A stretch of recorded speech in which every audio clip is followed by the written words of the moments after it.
Bonjour à tous. Effectivement, on se retrouve dans notre réseau régional autour de la thématique du vieillissement. Quelques éléments de contexte. À partir de 2027, l'INSEE annonce que les plus de 65 ans seront ainsi plus nombreux que les moins de 20 ans, et que 21 millions des personnes auront plus de 65 ans en 2030. Donc, certains d'ailleurs n'hésitent pas à parler de choc du vieillissement et dont les conséquences seront importantes dans de nombreux domaines et pour les décennies à venir et dans tous les territoires. Cette transition démographique, les bailleurs sociaux qui logent 16% de la population y sont confrontés également depuis un moment. Et celle-ci, elle modifie fortement la question de l'occupation du parc et des pratiques des bailleurs sociaux qui vont devoir aujourd'hui et encore plus demain évoluer pour les 15 ou 20 ans à venir. Quelles sont les initiatives que prennent nos organismes pour bien prendre en charge la problématique du logement des seniors, pour contribuer au recul de la dépendance? Comment permettre à ces locataires de rester chez eux, puisque c'est quand même bien le souhait de tous, et de s'inscrire dans ce qu'on appelle aujourd'hui le virage domiciliaire. Donc, face à la volonté des personnes de vieillir et de bien vieillir chez elles, les bailleurs travaillent à accompagner les personnes en fonction des besoins. Ce qui est important à retenir, c'est qu'il n'y a pas une seule solution. On est aujourd'hui sur une diversité de possibilités autour des questions d'adaptation, d'accessibilité du parc. Par ailleurs, les bailleurs, il s'agit également de pouvoir proposer d'autres types de solutions, et par exemple les résidences intergénérationnelles, les résidences seniors béguinage, ou voire même des procédures d'accompagnement au déménagement de personnes vieillissantes dans leur logement, notamment quand elles sont dans des logements en sous-occupation, sont des travaux et des chantiers que portent nos bailleurs sociaux. Cette prise en compte impacte fortement les organismes qui se posent des questions autour de la spécialisation, de la professionnalisation du personnel et des services à rendre. Ce qui est certain, c'est qu'aujourd'hui, aucun organisme n'ignore la question du vieillissement. Et d'ailleurs, le Conseil social de l'USH a émis en juillet 2024 un avis sur un document qui s'appelle d'ailleurs La population vieillit, les HLM s'adaptent, avec quels moyens? Et il ressort de ce document que les organismes ne peuvent pas seuls, même s'ils prennent en charge cette question, ils ne peuvent pas la traiter seuls. Et que cette question est vraiment une question de société et qui pose fondamentalement la question de la solidarité nationale. Donc, un point de vigilance est important, existe aujourd'hui, de faire porter aux organismes la totalité de la responsabilité de cette thématique. Et ce que du côté mouvement HLM, on revendique, c'est de faire alliance avec d'autres acteurs, notamment la CNAB, la CARSAT, la MSA, tous ces acteurs et bien d'autres, pour pouvoir traiter ce sujet qui est un sujet de société. Parmi les 15 préconisations qui ont été faites dans le cadre du Conseil social, on retiendra 5 axes de travail. Le premier étant accroître la connaissance sur l'état des lieux et anticiper les besoins. Le deuxième, de mettre l'accent sur la prévention et la perte d'autonomie. Le troisième, de s'interroger sur le modèle économique de l'intervention des organismes en faveur des seniors. Le quatrième, accroître les actions partenariales et territoriales. Et enfin, le cinquième, qui est de diversifier l'offre de logements adaptés dans le parc neuf comme dans le parc existant. C'est donc de toutes ces questions-là dont on va faire état cet après-midi à travers les interventions et les intervenants qui ont bien voulu intervenir et préparer les éléments pour cet après-midi.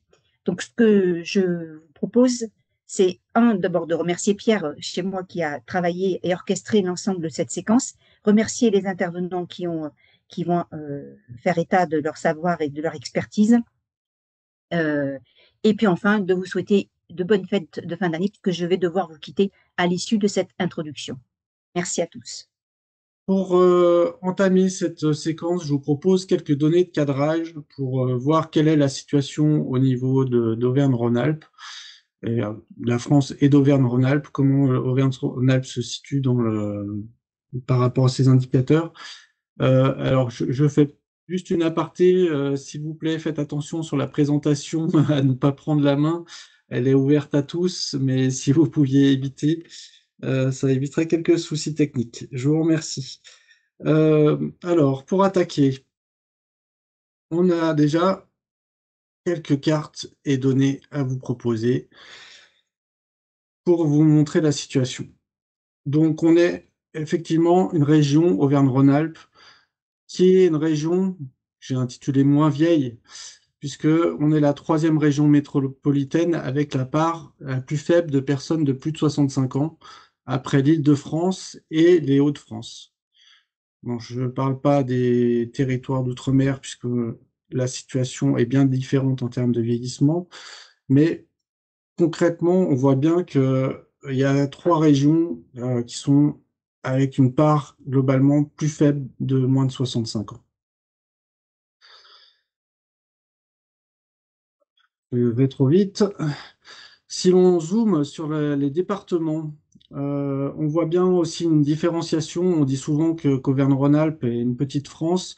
On retrouve une grande hétérogénéité au niveau régional, avec des départements à l'est qui présentent une part de plus de 65 ans qui est plus faible, quatre départements à l'est avec moins de 20% de plus de 65 ans dans la population, quatre départements, donc la Savoie, la Drôme, la Loire et le Puy-de-Dôme, qui ont un taux entre 20 et 25%, et quatre départements qui ont un taux supérieur à 25%, notamment l'Allier, le Cantal, la Haute-Loire et l'Ardèche.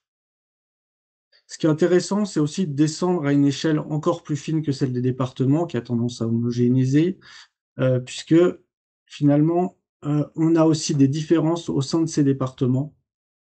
Et là, quand on zoome sur les EPCI, on voit, donc les intercommunalités, on voit de fortes différences et on voit notamment apparaître un territoire qui a une part très faible de plus de 65 ans, qui est le territoire à proximité de l'agglomération de Genève, que ce soit la partie 1 Pays de Gex ou la partie genevois français côté Haute-Savoie. On voit aussi une tache bleue autour d'une grande région lyonnaise qui va du nord du Val-de-Saône au sud de Lyon et également au côté côté nord-Isère et puis sud de l'Ain.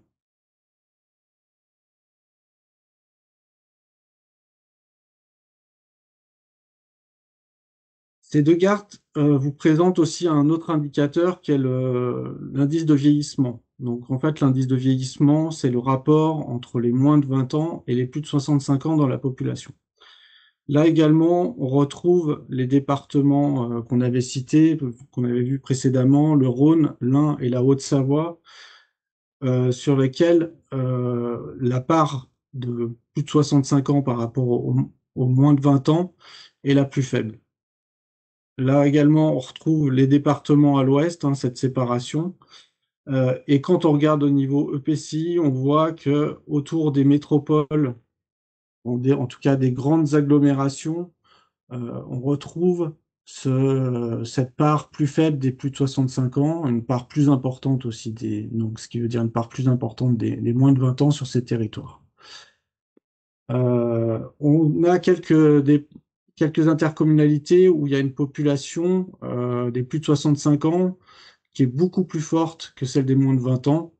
On a 2 fois plus de seniors que de jeunes, notamment sur les monts d'Ardèche, la communauté de communes du Pays de Tronchet ou les baronnies provençales. L'indice de vieillissement est par contre beaucoup plus faible sur l'agglomération franco-genevoise et donc ce que j'indiquais tout à l'heure sur la région lyonnaise élargie. Quand on regarde par contre cette évolution de la population âgée, donc les plus de 65 ans, on a une progression de plus 1,9% des parents des plus de 65 ans en Auvergne-Rhône-Alpes sur les 5 dernières années. Elle est beaucoup plus rapide que l'évolution de la population. On est à peu près à plus 0,5% par an. On constate donc une forte augmentation de la population des plus de 65 ans sur les territoires périurbains autour des grandes agglomérations et notamment sur les territoires qu'on a vus précédemment dans lesquels la part des plus de 65 ans est la plus faible. Ce qui ne veut pas dire pour autant qu'il n'y a pas d'augmentation ailleurs, mais elle est un peu moins marquée, sachant que l'âge moyen était déjà plus important sur ces secteurs.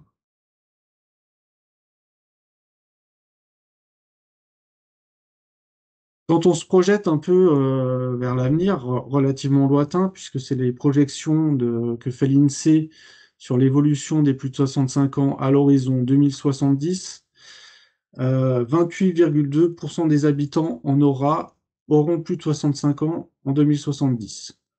Donc, ce qui représente une augmentation de plus de 57%, alors que la projection de population au niveau d'Auvergne-Rhône-Alpes sera de plus 8%. Là aussi, on voit des grandes différences qui se font jour entre les différents départements et on va avoir une très forte augmentation des plus de 65 ans dans l'Ain, vu que le nombre ou de la Haute-Savoie, où la population des plus de 65 ans devrait doubler dans cet espace-temps. Bien entendu, c'est des projections qui sont faites par l'INSEE, donc qui se basent en fait sur l'image actuelle de la population et des évolutions démographiques. On ne sait pas exactement de quoi sera fait l'avenir, mais en tout cas, ça donne quand même une vision de l'évolution de la population des plus de 65 ans, ou qu'on appellera seniors par la suite, dans le territoire. Quelle est la situation maintenant sur le parc social? Donc, quand on s'occupe uniquement des occupants, les occupants du parc social, ils représentent 14,2% des occupants. Ils sont un peu plus nombreux dans les quartiers prioritaires de la politique de la ville, les QPV. Si on regarde par contre les locataires en titre, dans ce cas-là, les plus de 65 ans représentent plus d'un quart des locataires et 32% en QPV.